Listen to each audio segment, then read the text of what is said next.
Hello everyone and welcome back to A Bit Tactical. And today I'm going to be doing a battle report with the Kasrkin versus the Warpcoven.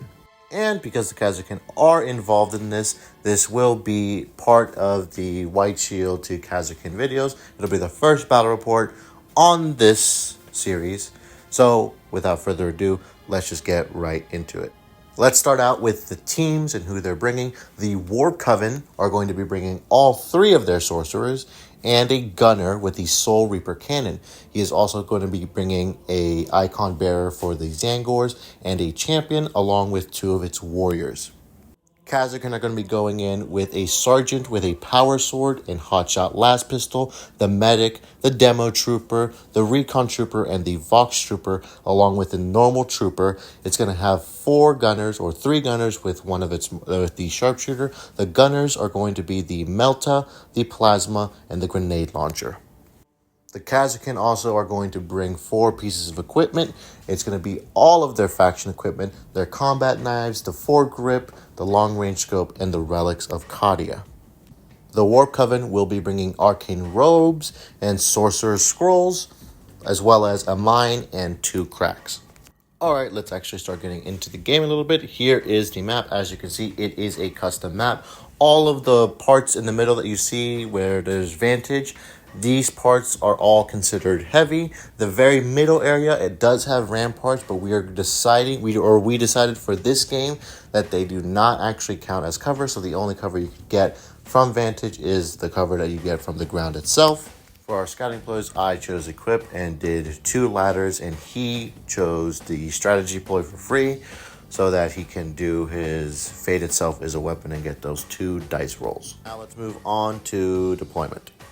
Now here, of course, are our deployments. Here's the Warpcoven, and I'm going to be showing the Kasrkin. So as you can see, and this is just going to be a perspective on the Kasrkin side, of course, I bunched up my guys mainly on the left side, a little bit in the center, and then one person on the right, which is my demo trooper.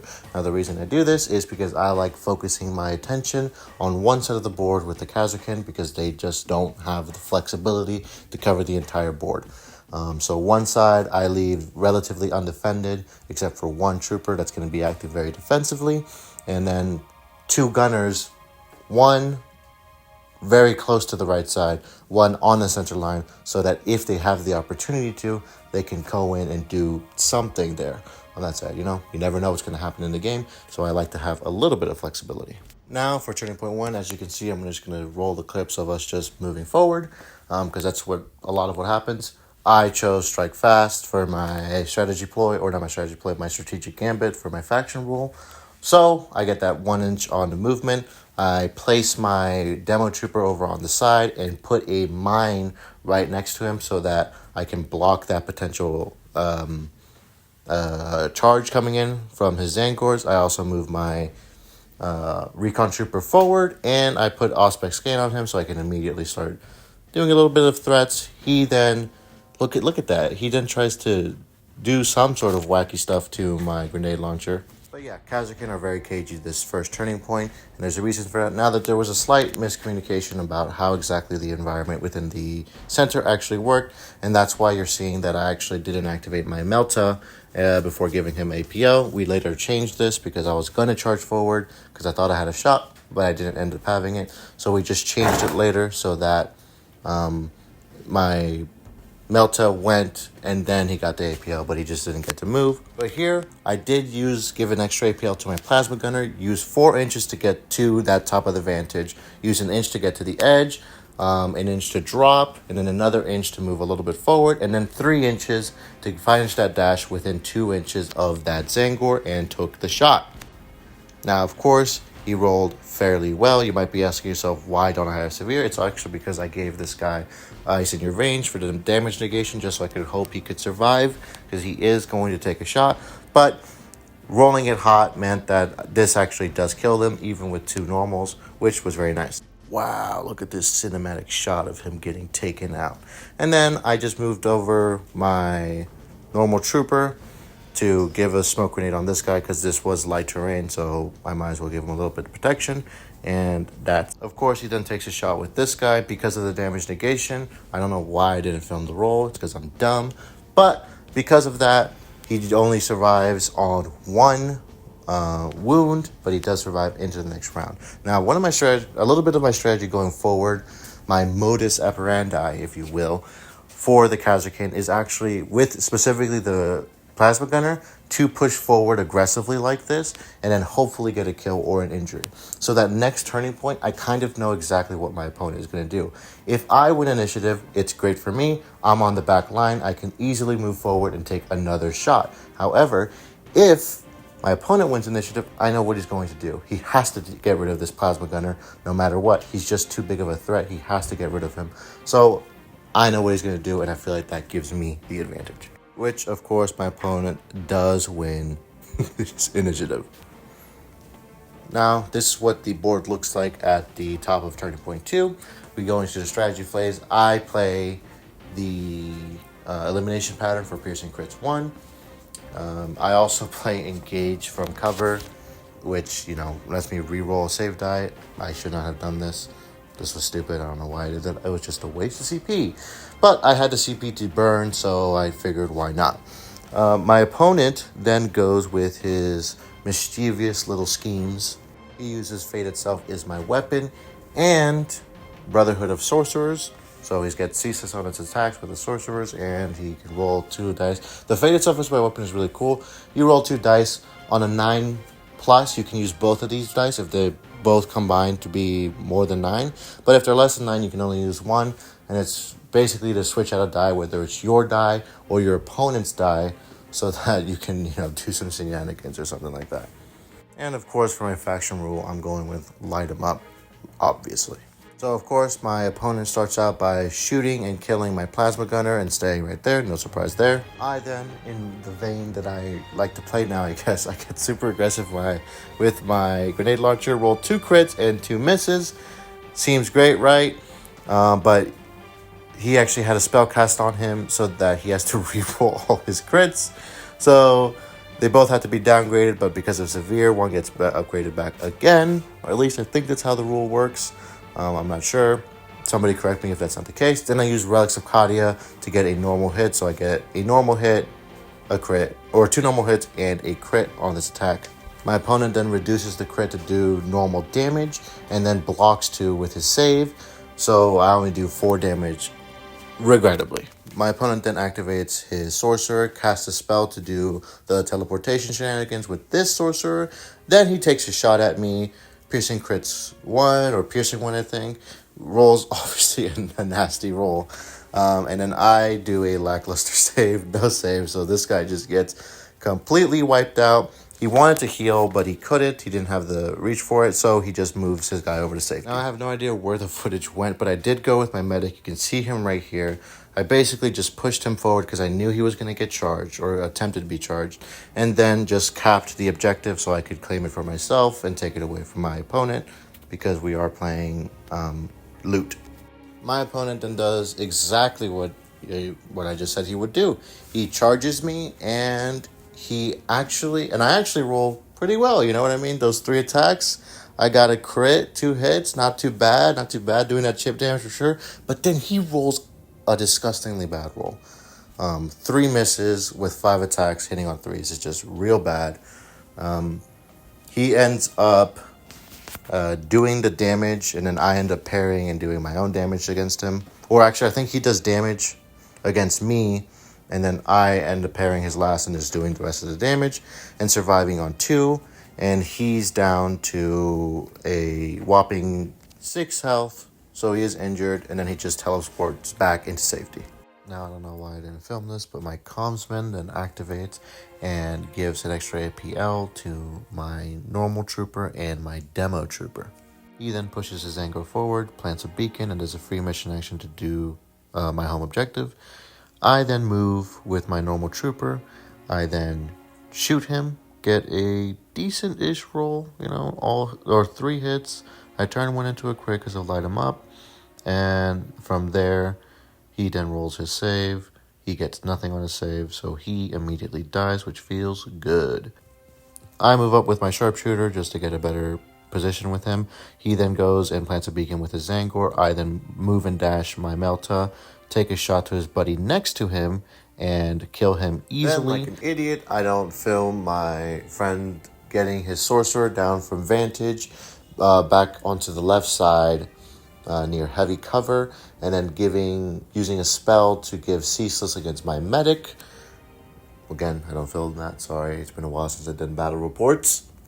I activate my sergeant, give my demo trooper 4 Kadia so that he can do a little bit more damage, and then just move him up here nice and safe. He's on counteract now and he passes. I then go with my demo trooper and I charge against this guy and I fight him. I have 4 Kadia, so I feel pretty confident in my ability not to kill him, but to do enough damage to really make it hurt for him.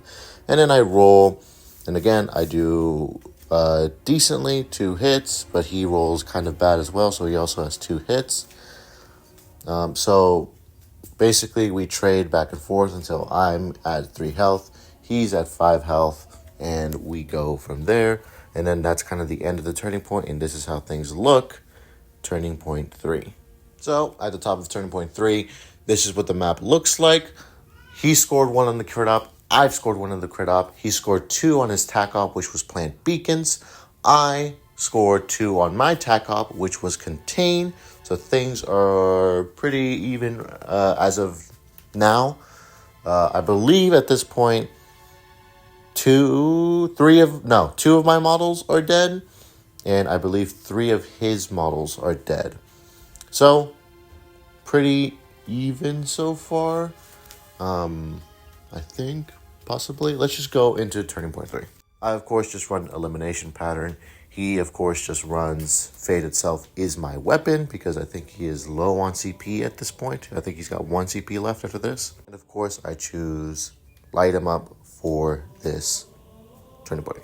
I did also use seize the initiative so that I could do this. So he rolls a 6 and then he has to re-roll it. I make him re-roll it, and of course it's a 4, so he gets it. Alright, so as his first move with his dude, he does his 6-inch reposition to get here. He then puts the teleporter down to go here. He then does the free dash with capricious whatever it's called to get onto the objective, capture it, and then uses the teleport to go back, which I thought was a cool application of the rules in a very complicated way. Yeah, I just thought this was cool. I then charge with my medic against a sorcerer who only has like 2 health at this point, so I just have to roll a hit to kill him, which with 4 Kadia, of course, happens. I roll it, and I get to kill easily and pluck him off the board. He then goes up the board with this guy, does his free mission action, and shoots him. Now, my guy was actually snug against it, but I didn't catch that until after because we had moved the terrain and the piece around to do his measurement for his movement, so he shouldn't have gotten the shot, but we had already rolled dice at that point, so we didn't go back, and I just let him have it. So he just kills him and is exposed, but the point was taken by him.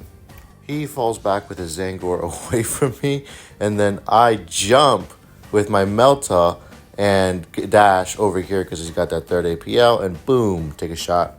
I whiff the shot, bring him down to 2 health. He then shoots me, only gets 2 hits. I get 1 save. I try to re-roll it, spend my last CP, doesn't get it. I'm down to 2 health.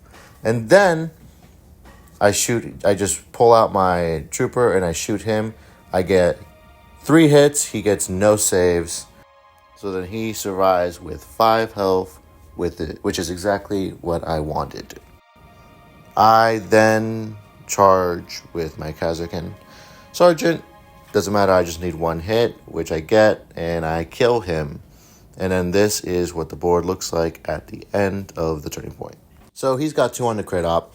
I've got nothing on the crit op. I've maxed out my tac op with contain because he doesn't have anybody on my side of the board, and he got 1. So he is at this point ahead by 1 on just the crit and tac op. And then he's got 3 guys left.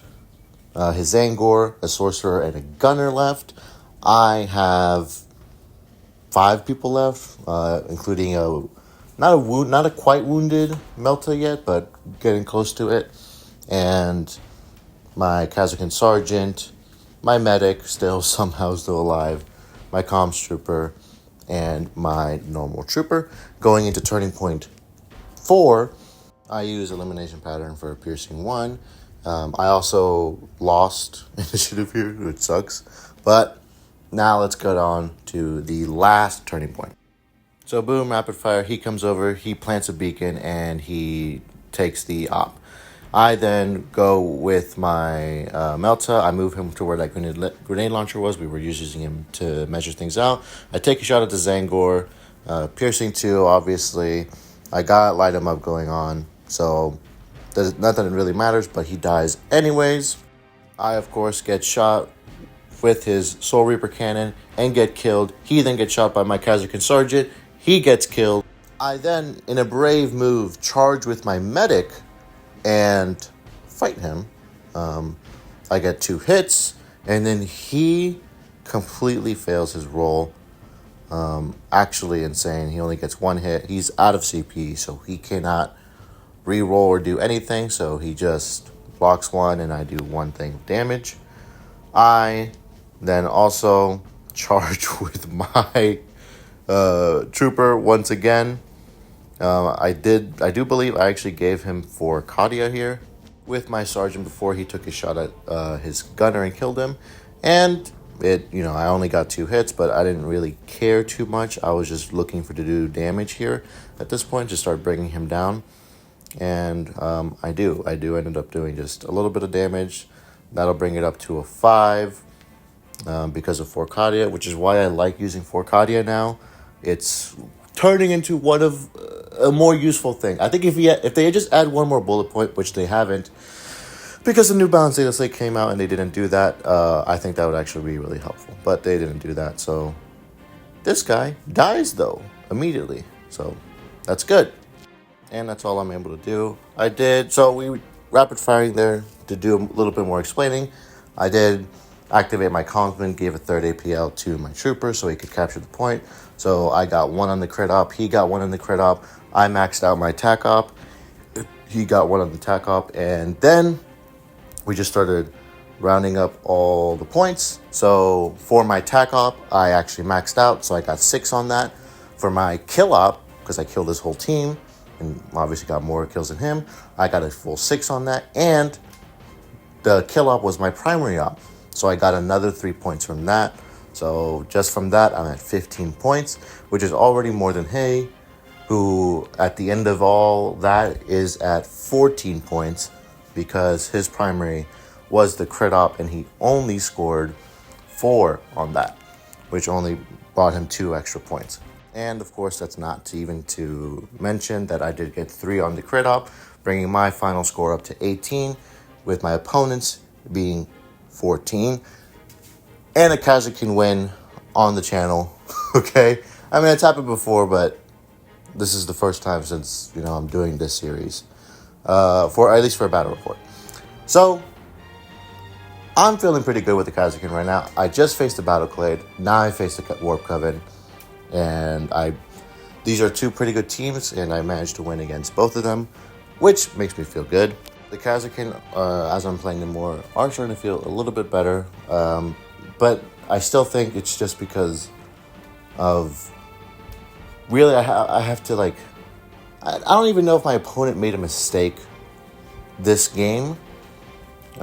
Maybe, I think the mistake he made is the same mistake that my last opponent made, which was going for kills, kind of, more than it is going for the primary op. I made my primary op kills because I know I get kill hungry, especially with the Kasrkin, so I did that, and I acted cagey enough to keep him on his side of the board, and then when he did come onto my side of the board, I focused fire on him until he was dead. So Kasrkin are good at doing that, and I use that to my full advantage. So I think in future, this is probably the game plan that I'm going to have. My Plasma Gunner, first turning point, tries to get, give him that extra C or APL, try to get into their backline a little bit, get a kill, or just injure somebody. Now, and knowing that that's going to be what my opponent's going to do next turning point, right? They're going to shoot my Plasma Gunner. They have to. Or I'm going to win initiative and I'm going to go with my plasma gunner and maybe kill another operative or injure another operative. Whatever the case may be, I feel like that's the right strategy to go with almost every team, especially an elite team, which I activate so I can kind of do it a little bit safely. And then having my demo trooper on one side just to be real defensive and block off parts of the map and all that cool stuff. That's going to be my modus operandi. But, yeah, that was this battle report, guys. Thank you for watching, if in fact you still are. I stole that from somebody, by the way. Don't forget to like, comment, and subscribe. And I will say this. There will be... So the balanced data slate has come out. There's going to be a video covering the Kasrkin. I think every team and the changes... Every team that I've covered and the changes I suggest for them. Like an in-depth change where I go through every part of the team. I'm at the very least going to do this with Kasrkin because I feel like I know them really well and what the changes they need are. So that is going to be coming out next week. But yeah, guys, probably an after-action report if I get a game this weekend. All right, that's it for me. I'll see you guys next time. Don't forget to like, comment, and subscribe.